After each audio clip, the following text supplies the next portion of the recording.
Alright, here we are in Adobe After Effects, and I already imported the files that I need to use for this tutorial. These two files you can download with the link in the description. This is a backplate and the footage against green screen. Then I have a grunge texture. Just Google a grunge texture. It doesn't really matter which kind of grunge that you use. And then I have a skeleton picture. It's not perfect.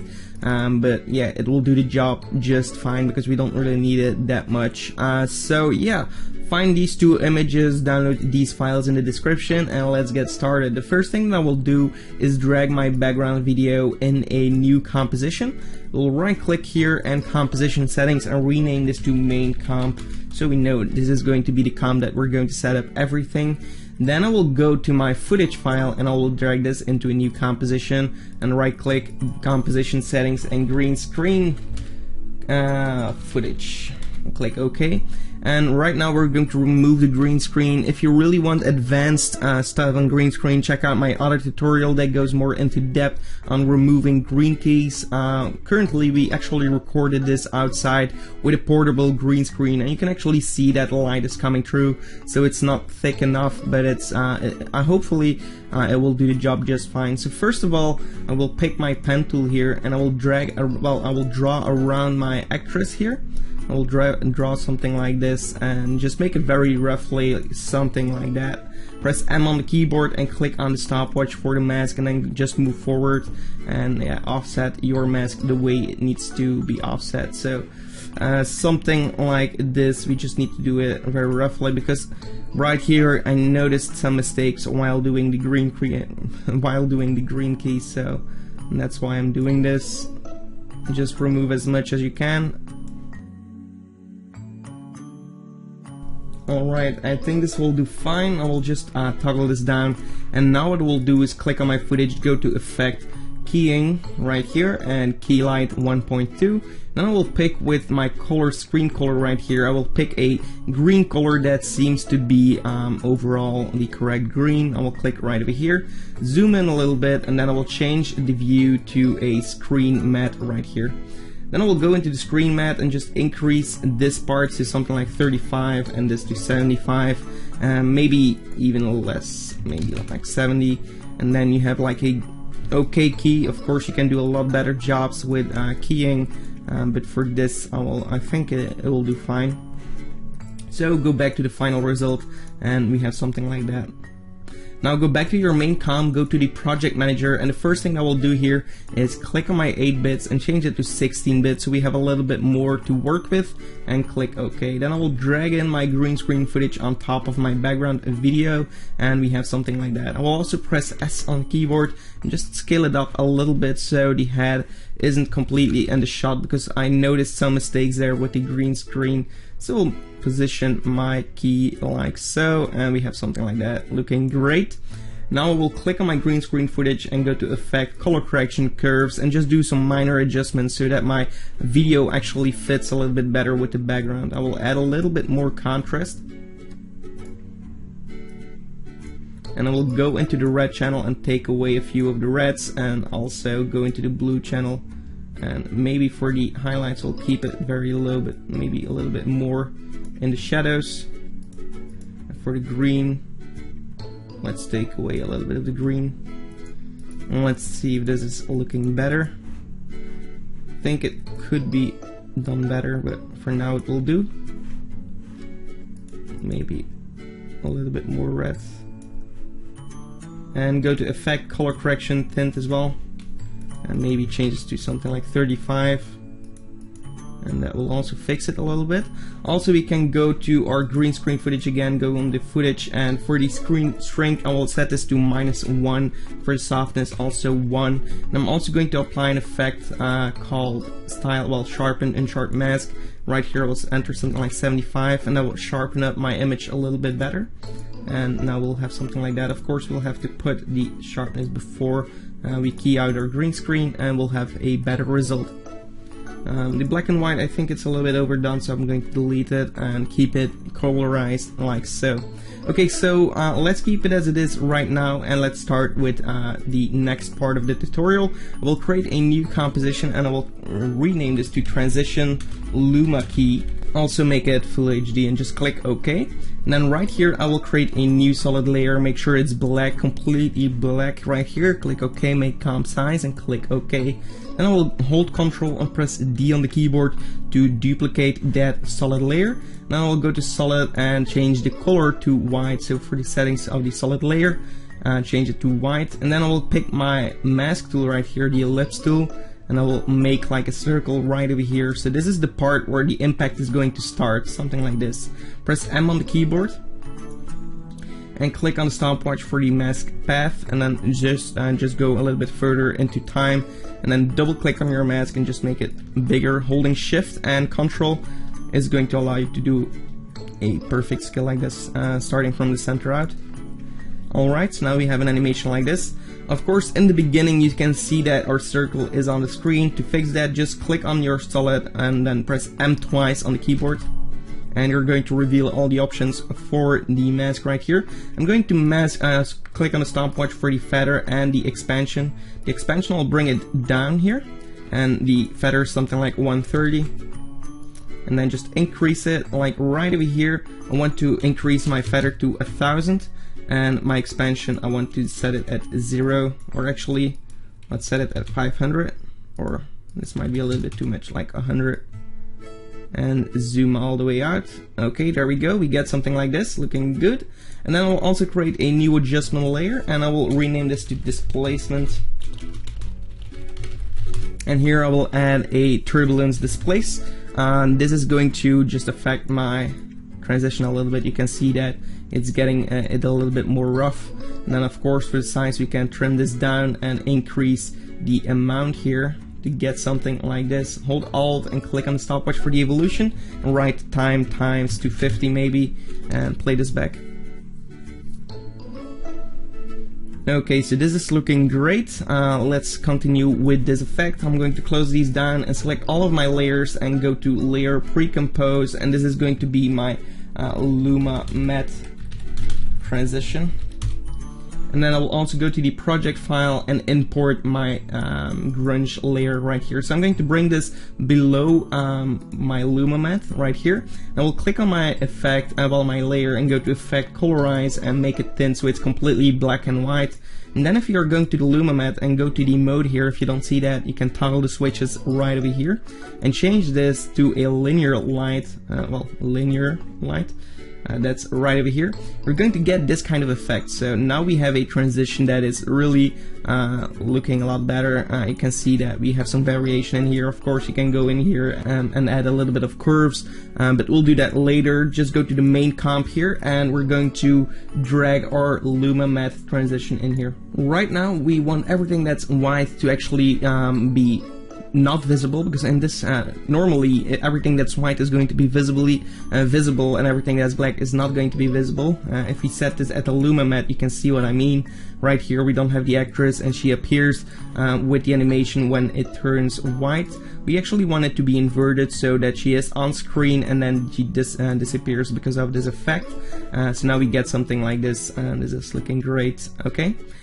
So what I will do now is click on my Luma Matte here and go to Effect, Color Correction, Curves, and here I'm going to add like more contrast to my scene, something like this. I'm actually playing around with everything like that, and actually I imported the wrong matte here, so I'm going to the Project Manager, click on my transition Luma key. This is what you want, and hold Alt and drag it on top of your Luma Matte transition. Just make sure it's also selected at first, so select this one and this one, hold Alt and drag it over there, and now we have the correct file here. Okay, so there we go. Now we can play around with the contrast a little bit, so pick something that you like, and now we have a nice she's disappearing with this nice grunge effect to it. So this is looking great. What we'll do here is click on this green screen footage, and actually before we do that, click on the transition itself and go to Effect, Blur and Sharpen, and add a Gaussian blur. If you are working with older versions of After Effects, it's possible that you might need to use a fast blur. It's actually really the same. They just decided to change it to Gaussian blur instead of fast, but yeah, let them do their job, and we'll concentrate on finishing this project. So right here I added a little bit of blur to fix a little bit of the issues there. Click on the green screen footage, go to effect and go to generate and add a fill to it. Here for the fill I'm going to change it to really dark kind of brown color, like so, and this is going to be like the 3D feel of our body. So we actually want the body to disappear, but we also want to have like a glimpse of the inside of the body, and this is the back layer of that. So we are going to select both of these layers and press hold Control and press D on the keyboard to duplicate these. I'm also going to change the color to something different so we actually see visually which layers belong together. For the green screen footage, I will delete the fill right here, and right now you can actually offset this a little bit the way you want it. Actually, you want to offset the last one, so you actually get some delay in here, and you're going to see some kind of brown parts before she leaves. So right here we are getting a 3D feel. We can also go in this one and maybe add a lot more contrast. It's completely up to you. And then of course you don't need it to exaggerate that much. You can also add a little bit more here, and now you get something like this. Of course, in my original layer I added a denoiser. As you can see, the footage is going to be very noisy. You can fix that maybe in the green screen right here, so lowering this to 60 might help, not sure. But I actually added a denoiser, so you should do that as well if you have the chance, because I'm not sure if After Effects comes with one. It does have the denoiser, but I don't think it's that good, so I'm going to apply it.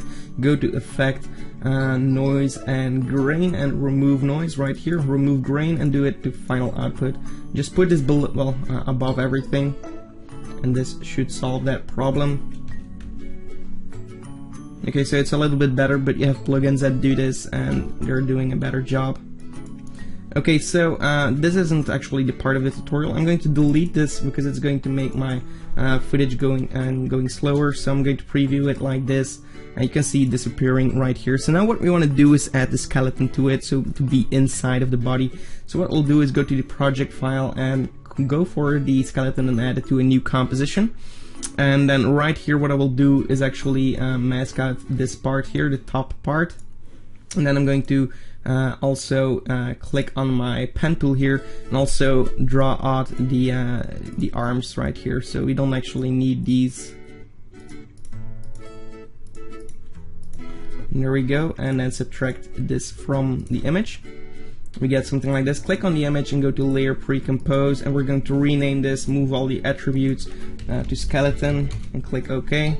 And then I'm going to play around with this a little bit more. Click on the skeleton, go to Effect, and go for, well, actually I'm going to right-click Composition Settings, Skeleton Comp. Okay, and then go to Effect Keying right here, and we're going to click on the Extract key. And now what we want to do is actually just click on the white part here and just drag this in until you see something like this. And actually I want to copy this effect, so I'm going to cut it, so hold Control, press X on the keyboard. I want to open up this composition, I want to paste it on here, so we don't need it in this composition. We need this composition to be as clean as possible. Go back into this composition and maybe delete a little bit more right here so we can see that we don't have anything in the frame. Click on the skeleton, and now we're going to add a choker, matte choker, and apply this to the solid layer, well, to the composition right here, and we get something like this, looking great. Go back to the main com, go to the project manager, and we're going to add the skeleton right here. Now what we want to do is actually, we're going to solo this part here, and I'm going to set the track matte at no track matte, and go for the skeleton, also solo this. And we want the skeleton to actually resemble the motion of our actress right here. So I'm going to drag this around, make it bigger, and yeah, just position it like right over here. I think this will do fine. I'm not sure if the head will be bigger or not. But we'll see how this is going to work. And then I'm going to click here on the puppet tool right here, it's a puppet pin, and I will click on the pins right here, so I will create a few new pins. Let's see what we can do. So right here I want everything to be moved, and that way you can actually make it fit the same motion, and automatically it's going to create keyframes, so you don't have to worry about that. go a little bit back into time, maybe position it right over here. Actually, right here it's not that important. And then at the end we're going to move this all the way right over here. And of course this doesn't look too good right now.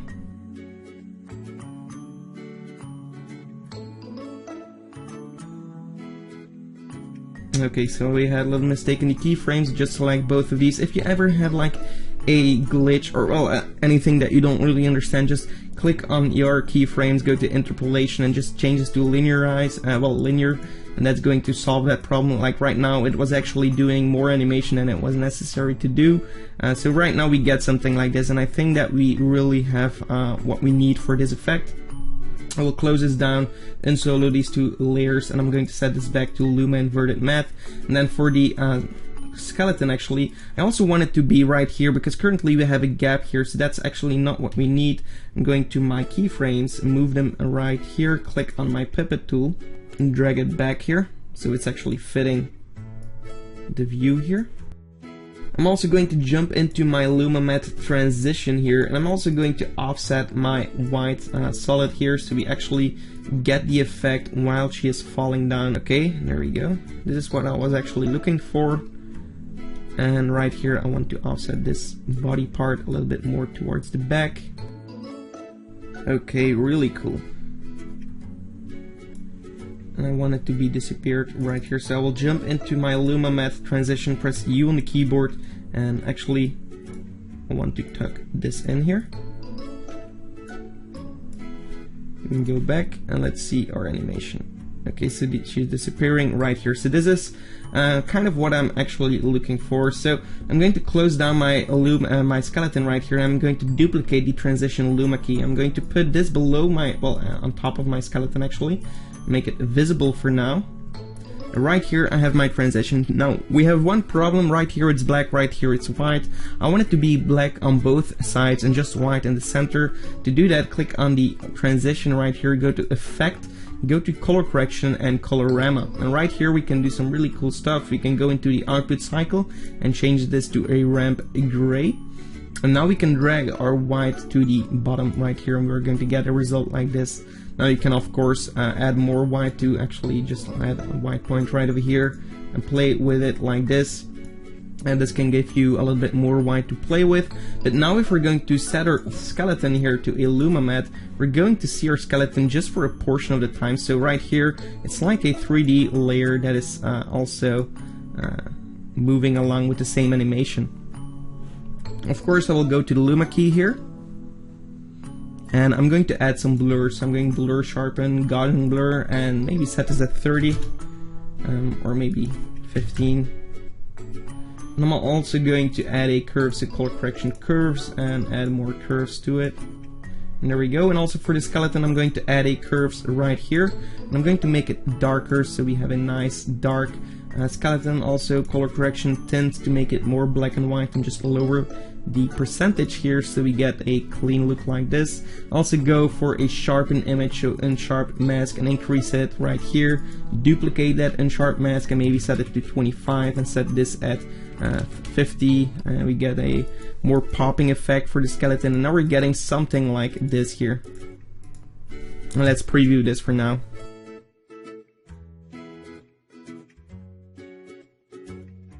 Well, make this a pre-comp layer, pre-compose skeleton transition, and I'm going to add an effect called keying key extract again, and now we're going to extract some of the blacks, and now we're going to get more of a neutral transition. Okay, I thought the blacks were too obvious. Okay, so now let's do a preview in full resolution. Okay, so this is a pretty cool result. What I will do for the skeleton is actually I'm going for the hue and saturation, and I want to change my yellow to be more kind of brown, so I'm going to make it darker right here. Maybe add less saturation. Actually, I still want it to be quite obvious, so maybe we can make it more white. Play around with different settings, but I just thought it was a little bit too yellow.